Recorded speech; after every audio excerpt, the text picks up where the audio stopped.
तो म्हणला साहेब एक काम करा, मला एक तर डायरेक्ट मारून टाका.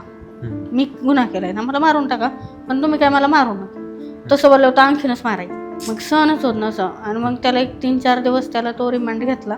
म्हणजे 3-4 दिवस त्याला कंटिन्यू मारित होतो. मग आता ह्याला बाहेर काढायचं कसं कुणाची साथच नाही. याला मग विचारायचं जामीन होशाल का, त्याला विचारायचं जामीन होशाल का. आणि जे मेन गुन्हेगार होते का ते जामीनावर बाहेर पण आले. अच्छा. आणि हा त्याचं वय नसताना, याचं काही चूक नसताना, याचं गुन्हा नसताना यांनी 8 महिने जेल भोगलं. बापरे. आणि याला म्हणजे कोणी जामीनच होईना, म्हणजे तयारच नाही बाहेर काढायला. मग माझा एक मानलेला मामा, म्हणजे माझ्या आईचा गुरुभाव मानलेला, तर तो त्याच्याशी भेट झाली येता जाता. तर मग मी म्हणलं मामा असं असं झालंय, काही नसताना पण माझा भाव आतमध्ये गेलाय म्हटलं. मग तो म्हणलं बाई काही टेन्शन घेऊ, आपण काहीतरी प्रयत्न करू.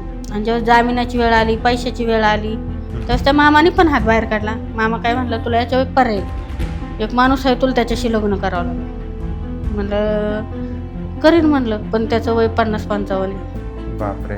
आणि माझं वय त्यावेळेस काहीतरी 20च्या आसपास होतं. अच्छा. म्हटलं करीन.